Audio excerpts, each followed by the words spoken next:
I've worked a lot of different jobs over the years. I got fired from one of my very first jobs. I worked at a plant nursery in Orlando called Frank's Nursery. I worked at a rabbit farm, scooping rabbit poop from underneath the hutches. I worked at Kentucky Fried Chicken. I worked at a Pizza Hut. I worked as a lifeguard. I was a youth minister. I was a janitor. I've even had some summer jobs helping lay carpet and doing roofing as well. I've worked a lot of different jobs, but the jobs in the food service industry were the worst. People are simply rude about their food. If someone is going to buy a $25,000 car, they will be patient when they are on the car lot. But if they're buying a $10 pizza, they are very demanding and very rude.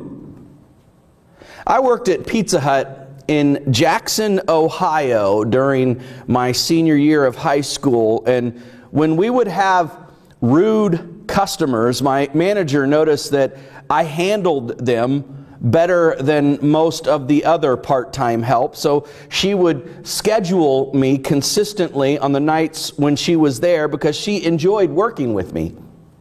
And one evening after closing, the store manager, whose name was Susan, asked me the question, "Mike, what are you going to do after you graduate?" So I told her, I'm going to Bible college and seminary to become a minister. Well, she got a rather perplexed look on her face, and she said, "I just can't see you becoming a minister." Now, that bothered me at that stage in my life. I was genuinely trying to live out my faith, and I asked her, why can't you see me becoming a minister? And she said, "Because you seem like such a happy person." You see, Susan was not a Christian. She never went to church. And her perception of Christians as a general rule was that they were not very happy people, and their faces showed it.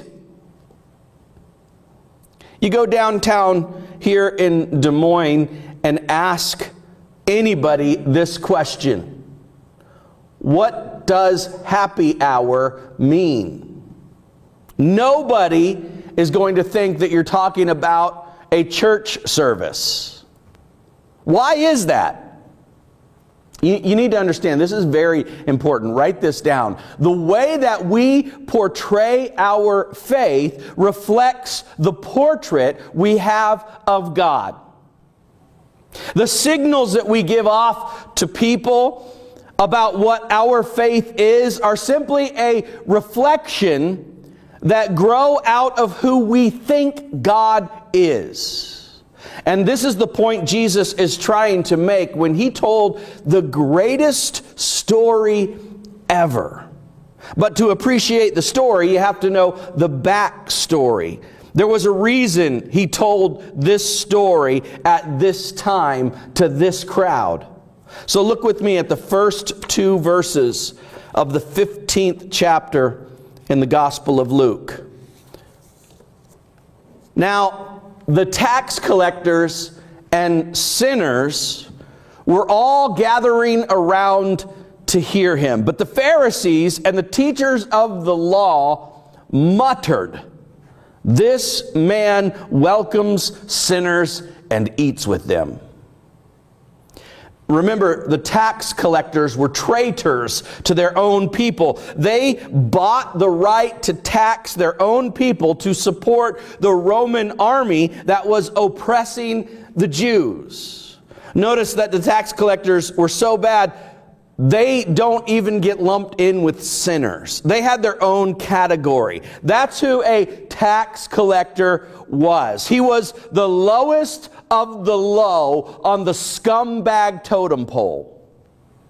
There were many baseless accusations made against Jesus. In fact, at his trial, they couldn't even pay false witnesses to come up with the same story. But there were two charges against Jesus that had some substance. One was that he did not keep the Sabbath. Now, that was not true. He didn't keep the Sabbath in the legalistic way that the Pharisees did.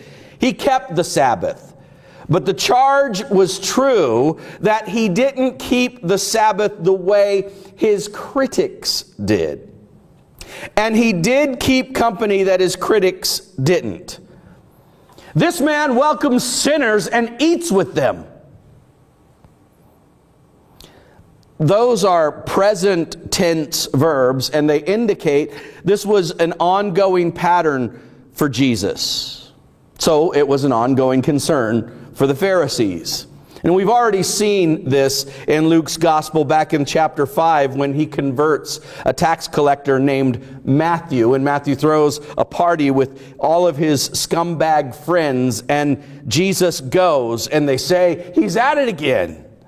Chapter 7, he gets invited to the right kind of party. The man's name was Simon. We looked at this story. He was a Pharisee, and only the right kind of people showed up. And then this lady from the street walks in and crashes the party. And Jesus does what he always does. He welcomes her to the party.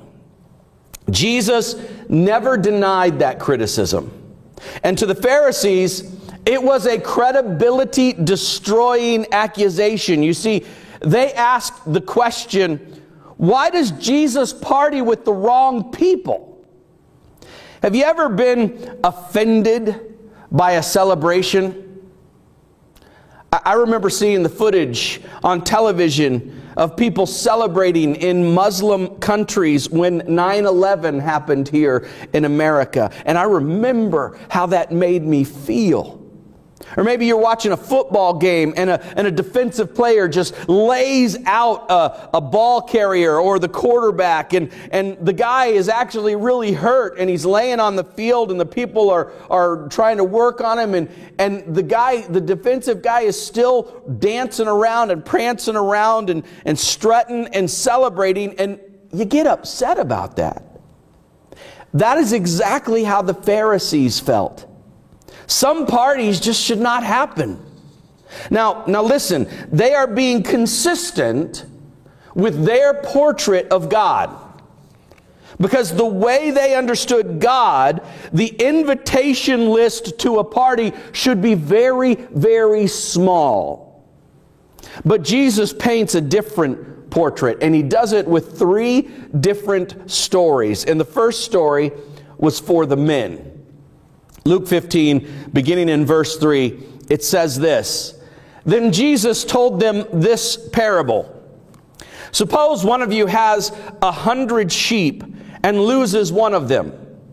Does he not leave the 99 in the open country and go after the lost sheep until he finds it? And when he finds it, he joyfully puts it on his shoulders and goes home. Then he calls his friends and neighbors together and he says," look at this word, "rejoice with me. I have found my lost sheep. I tell you that in the same way there will be," look again at this word, "more rejoicing in heaven over one sinner who repents than 99 righteous persons who do not need to repent." Now, it's hard for us to fully appreciate the story because we don't appreciate the culture. In those days, you did not keep sheep for meat. You kept them for wool, and you kept them for years. In fact, you kept them in a common village herd or flock. So that shepherd out there is watching the sheep of the whole village. And it is a big deal if one of those sheep gets lost.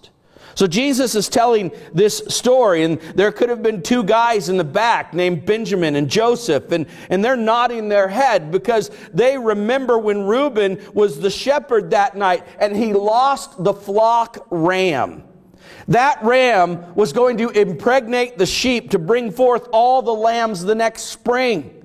And Reuben went out all night and he looked for that ram. And when he found that ram, he brought it back to the village, and everybody got together and they celebrated and they had a party. And when Jesus told that story, there were people who heard that, who had been at a party like that before. And then he told a story for the women. Verse 8. Or suppose a woman has 10 silver coins and loses one. Does she not light a lamp, sweep the house, and search carefully until she finds it? And when she finds it, she calls her friends and neighbors together and says, look at this word, rejoice with me. I have found my lost coin. In the same way, I tell you again, look at this word, there is rejoicing in the presence of the angels of God over one sinner who repents. Now, this isn't a quarter that fell out of her coin purse. In those days, a woman who married would have a necklace of 10 coins, and it was a symbol that she was a mother, that she had a family. It was her identity. It would be akin to a woman today to losing her wedding ring. She turns the house upside down looking for the thing. And Jesus is telling this story, and there could have been two ladies in the back there nodding their heads. They're Rachel and Rebecca, and they say, remember when Miriam lost her coin? Remember when she found it and we went to her house? That was such a good party. You see, our problem is we read these stories with the head, and they don't make sense from the head. If you are an accountant, you don't tell a shepherd to leave the 99 sheep out in the open and just go look for one. That's not sound financial advice. That's a 1% loss that can be more than made up the next spring when the lambs come. If you're an accountant, you say you lost one coin, but you still have 9 others. Invest those 9s. Let's pay attention to the market. You can make that money back in no time. But you don't read those stories with the head. You have to read them with the heart. Haven't you ever lost something that had value to you that far exceeded what it actually cost? Maybe it was an heirloom from your grandparent. Maybe it was something your kids made you when they were in kindergarten. Maybe it was your wedding pictures. In 2008 in Tel Aviv, Israel, a daughter noticed that her mother's mattress was worn out and lumpy and dirty. And she thought she would surprise her mother, and she bought her a new mattress. So she took the old one to the curb to be picked up by the trash collectors. Well, her mother slept on the new mattress and thought something doesn't feel right. And she pulled back the sheets the next day and saw that it was a new mattress, and she screamed. And that's when the daughter realized that Mama did not trust banks. Mama had stuffed $1 million in that old mattress that had been picked up and taken to the dump. And what do you think they spent that day doing? They went to dumps all over Tel Aviv. And Jesus is saying, because you have the picture of God that you have, you look at these people and you think that they are filthy, that they are dirty, and they just need to be thrown out. But God says they have incredible value, and somebody needs to go find them. And the last story he told adds the final startling brushstrokes to this portrait. Now we're gonna spend 4 weeks on this particular story. So I'm going to just give you a quick recap right now, but it is an absolutely stunning story. It is the greatest story ever. And it starts like this. There was a Jewish man, and this Jewish man had 2 boys. Now, in that culture, a Jewish family had nothing more valuable than land. It's hard to understand how important the concept of land is to the Jewish people. And everyone knows that when daddy dies, the boys will inherit and manage the land. But this youngest boy comes up to his daddy and he says something that absolutely stunned Jesus' crowd. To this day, in the Middle East, if a boy would do this, he would probably be whipped and get kicked out of his house. He says to his daddy, "Dad, you ain't dead quick enough. Can I have my part of the inheritance now?" And the only thing more stunning than the request is that the dad said, "Yeah, sure. You can have it." And the dad deeded that boy the land. Now, if that is shocking, it gets worse. Because you know what the boy did? He sold it. Because you can't buy beer with a deed. And the people cannot believe what they are hearing. There is no way he did that. He sold the land just to get cash. He did it. And then he headed off to a border town. And everybody knows what a young man with cash heading off to a border town is going to do. And he does it. And the people are hearing the story and they're thinking, that is the most worthless son I have ever heard of. Good riddance. A dad like that doesn't deserve a boy like him. But the father that could not make the boy stay could not let that boy go. So every night he'd get a chair and he'd sit on his porch and he'd just look down that road that headed off to the border town. And then one night he sees him, his boy. Now he's dirty and he smells and he's broke, but he's coming home. And the people can't stand it anymore. What's going to happen now? Well, Jesus finishes this story, and I just want you to hear how Jesus does it. Look at Luke 15, the latter part of verse 20. But while he was still a long way off, his father saw him and felt compassion and ran and embraced him and kissed him. And the son said to him, "Father, I have sinned against heaven and before you. I'm no longer worthy to be called your son." But the father said to his servants, "Bring quickly the best robe and put it on him, and put a ring on his hand and shoes on his feet. And bring the fattened calf and kill it, and let us eat and celebrate. For this son was dead and is alive again. He was lost and is found." And they began to celebrate. Nobody had ever painted a portrait of God like that.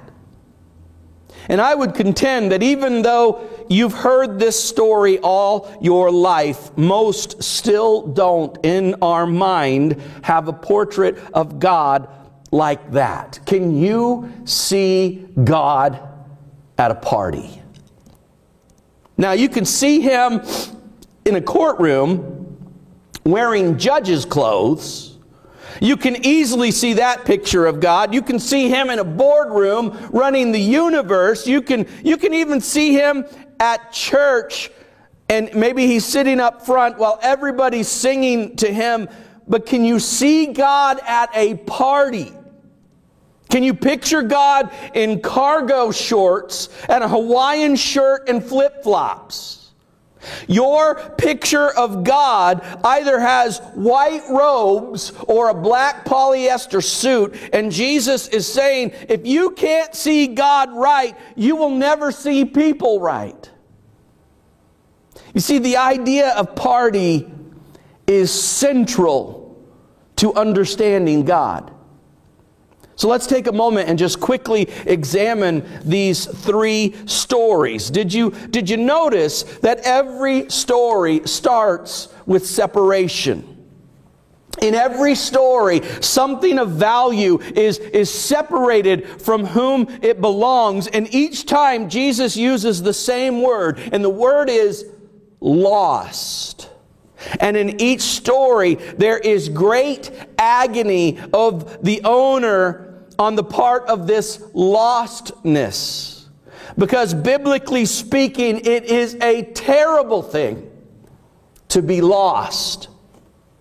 You can go to Palestine today and walk all over that country, and you will never find a flock of wild sheep.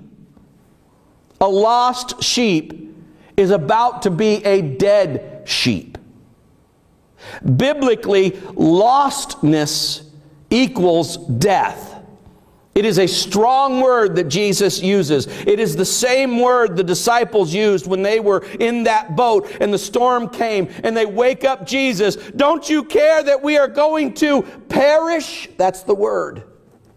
It is the same word that Peter uses in 2 Peter when he says, the Lord is not slow in keeping His promise, as some understand slowness. He is patient with you, not wanting anyone to perish. That's the word. But everyone come to repentance. It's the word Jesus used when He's praying, and He said, I have not lost one of the disciples you gave me except the one destined for destruction. This is a scary word. Jesus used it all the time, and the church hardly ever uses it anymore. You ever notice that? Nobody is lost anymore. Now, people are unchurched. They are seekers. They are on a journey, but nobody is lost. That's not how Jesus saw it. And it framed how He saw His mission. So, sure enough, a little bit later, there's another tax collector who says, come to my house for a party. His name was Zacchaeus. He showed up, and it offended the critics. And He explained to them why He went. Jesus said in Luke 19, for the Son of Man came to seek and to save the lost. In every single story, something terrible has happened. Something or somebody was lost. Also, every story builds towards reconciliation. There is this incredible tension as the listener wonders if there is going to be a reunion. In the first two stories, an all-out search is warranted. He's willing to leave the 99 sheep to find that one. The house is turned upside down to find that one coin. And it's interesting to me that in Jesus' view, people aren't seekers. God is. And God is looking for His lost children. And in the third story, it's hard for us to appreciate how shocking the ending is, because Jesus says something that is innocuous to us. But it raised the eyebrow of everybody who heard Him that day. He said, the old man ran. You have to understand, back then, older men wore robes. You could not run in a robe. That is, unless you did one thing. You would have to hike it above your knees. And in their culture, once a man reached 30 years of age, you never showed your legs in public again. It was just disgraceful. It was completely lacking in dignity. The only way that father could run to that boy was to look as undignified as that boy did. To take the shame of that boy onto himself. And I would suggest that in that run, you see another story. You see the terrible sprint from heaven all the way to the cross. You see, this story is ultimately Jesus' story. Allow me to retell it with a little twist. There was a father, and he had two sons. Now, the first son's name was Joshua, and Joshua was the perfect boy. He lived to do the will of his father. The second boy's name was Adam. Adam had a rebellious streak. And one day he said to his father, I'm going out on my own. And he did. He took off. Now Joshua stayed home, and Joshua was an awesome son. He lived to please his dad, but something in the dad's heart broke the day Adam left. And nothing Joshua could do could change that. Joshua made up his mind that he had to go and find Adam. He started hanging out at the marketplace, listening to the traveling salesman. He got word of where he was.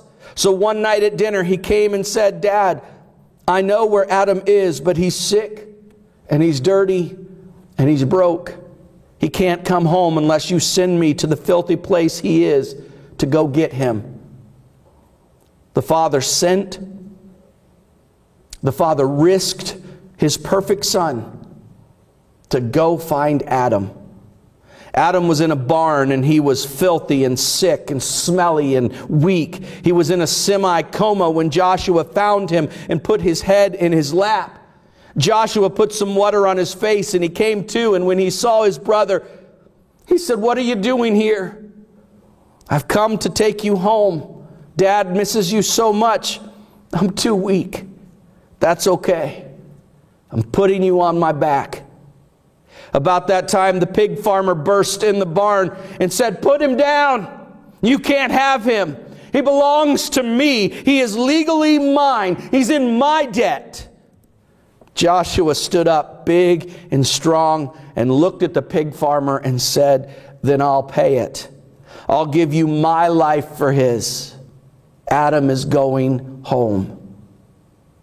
He made a yoke in the shape of a cross, and he put Adam on it, and he made the long trip home. No Pharisee ever saw God like that.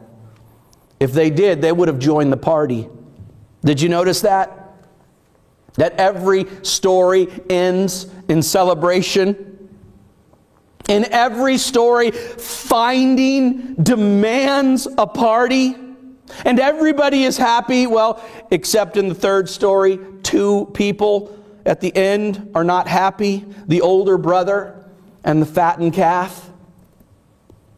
But everybody else is absolutely happy with how the story ends. Now the older brother says, "We shouldn't be having a party." He's just like the Pharisees, but the father will not be deterred. I want you to notice this. No party is no option to the father. Look at what he says in verses 31 and 32. "My son," the father said, "you are always with me, and everything I have is yours." But we had to celebrate and be glad, because this brother of yours was dead and is alive again. He was lost and is found. Now, God doesn't say that there are many things that He has to do. That is a strong word. It is the same word that Jesus uses later when He says the Son of Man must suffer and be killed and be buried. It is the same word. The Scriptures must be fulfilled. It is the same word. A man must be born again. God Almighty doesn't have to do much, but He must be faithful. He cannot break a promise. He cannot tell a lie. And Jesus says, and He must be joyful. He cannot deny His own character. When one of His lost kids comes home, God cannot not celebrate. And He pays for a party. Did you notice that? You see, we have it wrong. This is not the story of the prodigal son. This is the story of the prodigal God, the prodigal dad. You know what that word prodigal means? Look it up in your dictionary. It means recklessly wasteful with money. It means you throw caution to the wind and you just spend until it's gone. You see what kind of party he threw? He paid for the best. He did not reckon his son's sin, and he did not reckon the cost of the party. By the way, that's why he had a calf. You didn't kill a calf for a family. That's way too much meat to waste. You only killed a calf if you're going to invite the whole village to show up and come to the party. Have you ever noticed that the Bible consistently depicts heaven as a great feast? It is sad that we have lost the joy of that word. We hear banquet and we think, oh man, an eternal banquet. I'm going to sit at a long table with linen napkins and listen to speeches. Not in the Bible. In Bible times, there was no greater thing to look forward to than one of the communal feasts. It was all out, day and night, big time party. And Jesus said, if you know how it is in heaven, you're supposed to be trying to bring that to earth. So why haven't we? Why haven't we seen party as central to the picture of God? I read about a man in Japan who is a Christian leader in that very non-Christian country. His name is Dr. Ishida. He was at a conference and he told a story about how he found Christ in a very non-Christian country. He said he was a boy and it was during World War II and he was very scared, and so he started to try to find God. So he did what he only knew to do. He went to a Buddhist temple. And there at the Buddhist temple he found a copy, believe it or not, of the Bible. And he tried to read it, but it made no sense to him. That is, until he got to the 15th chapter of the Gospel of Luke. Let me read it to you in his own words, what he said. He said, note this joy of God. I couldn't believe that. I always thought that we needed to get right with God. That's what I was trying to do with the Buddhist temple. But the Bible talked about a God who needed to save us. And when God saves us, when God finds us, God is filled with joy. What a strange God this is, I thought to myself. God is overjoyed with finding just one person. I found this new. I had never heard of such a thing. It meant that God was concerned with me. With me. Just one person. And God is filled with joy at finding me. To this very day, that to me is what the gospel of Jesus is all about. Somehow we lost that. That's why there are people like my old manager at Pizza Hut who never connect Christianity with joy. You know what I'm talking about? Our country is filled with churches full of people who look like they were baptized in lemon juice. And we think it's supposed to be that way. And what I am saying today is that I think a dreary gospel has lost the central message.